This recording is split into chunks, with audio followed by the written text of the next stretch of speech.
आज जो इस भ्रम भ्रांतियां में बैठे हुए हैं कि 50,000 मिलने के बाद 5 लाख मिलेगा, 25 लाख मिलेगा, 50 लाख मिलेगा, ऐसा नहीं होने वाला है। टोटल CRCS में क्रेडिट कोऑपरेटिव सोसाइटी का जो पैसा गया हुआ है 65,000 करोड़ रुपए का ट्रांसफर एमबी वैली में इन्होंने दिखाया है और 6,700 करोड़ रुपए दिखाया है इन्होंने किसमें, रियल एस्टेट हाउसिंग में सेवी में पैसा ट्रांसफर, जिसमें से 5,000 करोड़ रुपए जो लेके आ गए 1,700 करोड़ रुपए इनके पास और बचा हुआ है। आपके माध्यम से, चैनल के माध्यम से मैं ये देश के लोगों को आगाह करना चाहता हूं, अगर अभी भी अगर आप लोग नहीं जागे और नहीं लड़े तो आप पैसा मिलेगा नहीं किसी कीमत पे। टीम आपकी गई थी, उसमें चतुर्वेदी जी भी साथ में थे। आप मध्य प्रदेश से आ रहे हैं, मध्य प्रदेश छत्तीसगढ़ से, और वहीं पे आंदोलन जो हुआ था उसके बाद पोर्टल की घोषणा हुई थी। क्या कहेंगे, क्या लग रहा है, अब कुछ उम्मीद बची है कि अब लोग हार मान जाए? नहीं, हार तो नहीं मानना चाहिए। अपना पैसा लगा क्यों हार मानेंगे? जंग लड़ना चाहिए और लड़ाई से पैसा मिलता भी है। ऐसा कौन सा है जब जो लोग लड़े हैं और जंग नहीं जीती हो। आज जो सहारा के अंधभक्त जो बार बार कह रहे हैं ऑफिस खुलेगा, सीआरसी का रिसमिशन करके पेमेंट होगा, कल जो सीआरसी कार्यालय हम लोग गए, जो हमने वहां देखा वो हमने पाया, चाहे सीआरसी का कार्यालय का कितना भी स्टाफ हो, देश के निवेशकों को गुमराह करने का काम चल रहा है। काउंटर पे जैसे जाते हैं तो कंप्यूटर लगा के रखा है, 3 स्टाफ के कर्मचारी बैठे हुए हैं और वो वहीं से टाल के भगा देते हैं। हमारे साथ में पुलिस प्रशासन था, जैसे हम लोग वहां पहुंचे, पूरी जानकारी केंद्र सरकार को थी कि संयुक्त ऑल इंडिया जन आंदोलन संघर्ष न्याय मोर्चा सीआरसी कार्यालय का घेराव कर रहा है, तो उन्होंने जाते ही कहा कि ऊपर से आदेश है, आप 5 लोग चलिए और ऊपर मुलाकात कराते हैं। 4 साल के दरमियान पहली बार मुलाकात हमारी ऐसी हुई है जो कि हमने कोई नारेबाजी की ना कुछ किया, तुरंत मुलाकात। पहले से तैयार था, पहले तैयार था। पुलिस प्रशासन काफी लगा था, जितना हमारी संख्या बल नहीं थी उससे ज्यादा पुलिस प्रशासन था। गए हम लोग वहां, पुलिस प्रशासन से और काउंटर पे जो व्यक्ति बैठे थे उनसे भी झड़प हो गई। झड़प इस बात की हो गई, पुलिस प्रशासन का व्यक्ति वहां टहल रहा था तो उस पर अकड़ गए, तो उन्होंने कहा ये कौन सा कानून है, तो उन्होंने कहा ये मंत्रालय का ऑफिस है। बोले मैं भी मंत्रालय में आता हूँ। तब के बाद वो चुप हुए। हमारे 2 प्रतिनिधि हमारे अंदर बैठे हुए थे, बातचीत चल रही थी, बाद में हमको बुलाया, बातचीत हुआ। लेकिन मैं यहाँ पर ये कहना चाहता हूँ, जो हमने कुल मिलाकर के पाया कि आज जो इस भ्रम भ्रांतियां में बैठे हुए हैं कि 50,000 मिलने के बाद 5 लाख मिलेगा, 25 लाख मिलेगा, 50 लाख मिलेगा, ऐसा नहीं होने वाला है।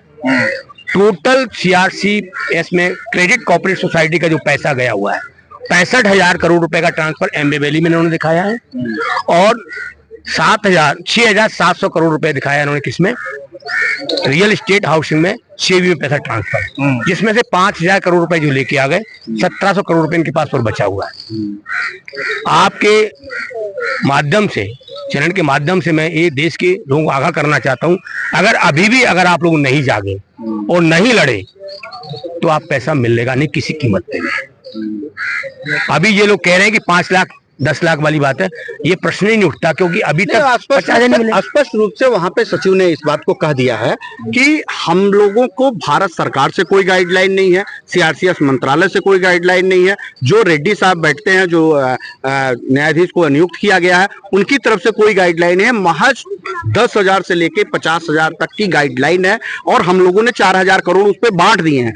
बाकी 1,000 करोड़ जो बट रहे हैं उनको भी हम 10,000 और 50,000 के बीच में ही बांटेंगे।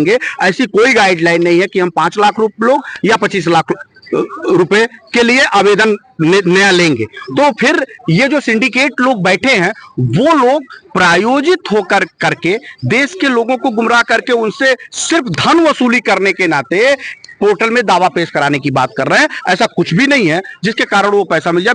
25 लाख 20 लाख लोग हो गए हैं, 5 लाख लोग और आ जाएंगे, 30 लाख तो 1.5 करोड़ में से ही बच रहे हैं। अभी तो लगभग 1 करोड़ 25 लाख लोग वैसे ही बचे हुए हैं। फिर पैसा कहां मिले? बड़ा इंटरेस्टेड बात है कि जब वहां पे स्वयं दावा को फाइनल करना। अच्छा देखिए ना, एक महज इंटरेस्टेड बात मैंने आपको बताई थी आते ही बाहर बताई थी कि हम लोग जो हमारे साथी आए हुए थे उनके कुछ दावों का निस्तारण नहीं हुआ था। एक पूरी हमने बाकायदा उनका दावे का फाइल बना करके जाने से पहले सब लोगों से कलेक्ट कराया गया था। उस दावों को हम लोगों ने ले जा करके उनको दिया और उनका डिफिशियंसी एट ए टाइम दूर हो गया, हाथों हाथ क्लियर हो गया।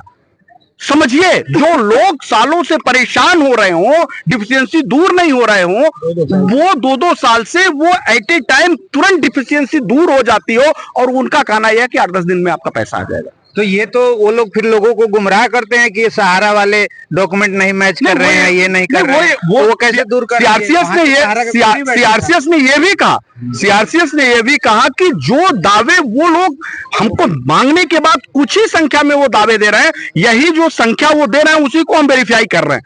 यानी उनके ही लोग जो कर रहे हैं, मतलब अंडरा बाटे सिन्नी घरे घराना खाए, यानी कोई सहारा का सीनियर अधिकारी अपने सीनियर अधिकारियों के साथ कुछ सेलेक्टेड लोगों के नाम 20 से 22 लाख लोगों के नाम को सेलेक्ट करके सीआरसीएस को सौंप दिया है कि ये आप इनका पैसा दे दो। उनका पैसा उनका फाइल भी क्लियर कर दे रहे हैं, उनका सिस्टम भी क्लियर कर दे रहे हैं। बाकी लोग 1 करोड़ 1.5 करोड़ लोग जो नहीं पा रहे हैं, वो उनके प्रति उनकी फाइलें नहीं खुल पा रही हैं, उनका मास्टर फॉर्म नहीं आ पा रहा है, क्लियर नहीं हो पा रहा है, पैसा नहीं बोले। जो फाइल हमको देते हैं हम उसको क्लियर करके उसका वेरिफिकेशन करके ओरिजिनल लोगों को दे दे रहे हैं। अब ओरिजिनल लोग का मानक क्या है, मैं सीआरसीएस से पूछा तो जवाब नहीं दे पाए।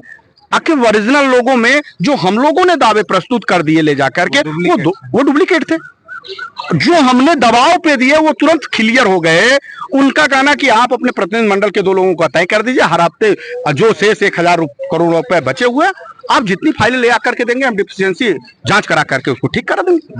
तो मतलब कुछ तो है जो सहारा भी कर रही है, जो सरकार भी कर रही है और जो सीआरसीएस भी कर रही है। सीआरसीएस यहां खेला कर रही है, सरकार सहारा की जुड़ी संपत्तियों से खेला कर रही है और सहारा संपत्तियों को बेच करके अपने पैसे माल समेटने का खेला कर रही है। निवेशकों से उनको इन सब लोगों को कोई लेना देना नहीं है। ये बात देश के निवेशक जितनी जल्दी समझ जाएं उनके लिए उतना ही लाभकारी होगा। मेरे पास और आपके पास कोई और रास्ता नहीं बचा है। हम ओरिजिनल तरीके से दावेदारी प्रस्तुत करके सुप्रीम कोर्ट पहुंचे और सुप्रीम कोर्ट के जितनी जल्दी संज्ञान में, लोग ये कह रहे हैं सुप्रीम कोर्ट नहीं, हमारी बात सुप्रीम कोर्ट में जो केस चल रहा है ना, वो सुप्रीम कोर्ट में जनता का केस नहीं चल रहा, सेबी और सहारा का केस चल रहा। जनता का पक्ष आज तक सिर्फ अभी पहली हियरिंग जो हम लोगों ने प्रस्ताव कराए थे, जिसको क्या नाम है, चीफ जस्टिस संजू खन्ना जी ने सुना था, वहीं तक जाकर के रही है। तब जाकर के उनको ये जानकारी हो पाई है। जैसे ही वो हियरिंग शुरू हो जाएगी वो जानकारी आएगी कि वास्तविक निवेशकों की संख्या क्या है जिनको पैसा नहीं मिला है।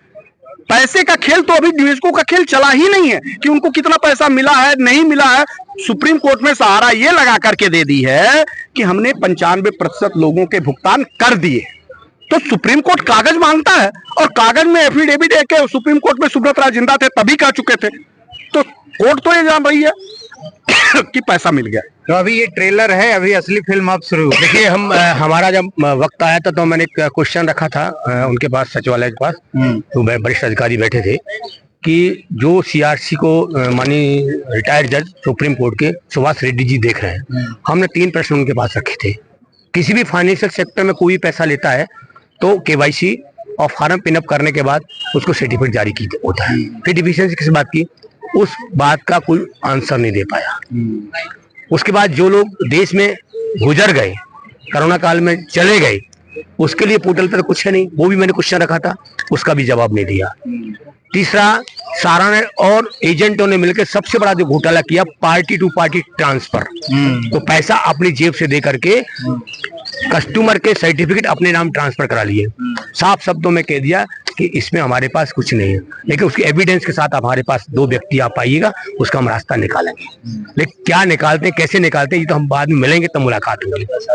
तीसरा, एक व्यक्ति के 4-4, 5-5 मेंबरशिप कर दिया है। तो सारी बातें हमने उनके पास रखा, संतोषजनक जवाब न उन्होंने दिया, न हमको संतोषजनक हो पाए उसमें। अब उन्होंने हमको वक्त दिया है कि हम 2 प्रतिनिधि मिलेंगे 1 हफ्ते के बाद, तो देखते हैं क्या बात करते हैं। तो अब आप क्या मैसेज देना चाहेंगे जो निवेशक? हम देश के निवेशकों को ये कहना चाहते हैं कि अभी तक जितनी देश की जनता बड़े उच्चतम न्यायालय में जब गई है, पब्लिक का जो कोर्ट में जाता है तो पक्ष कोर्ट पब्लिक की तरफ देता है। तो मैं देश से आह्वान करना चाहता हूं कि कि अब आप बैठने से आपका काम चलेगा नहीं, पैसा मिलेगा नहीं। आप अपने दावे पेश करें और सुप्रीम कोर्ट में लड़ाई लें, पैसा संभव 100% आपको मिलेगा। समय यहाँ पर तय नहीं है, जितनी बड़ी संख्या उतनी जल्दी पैसा, ये मैं जरूर कह सकता हूँ।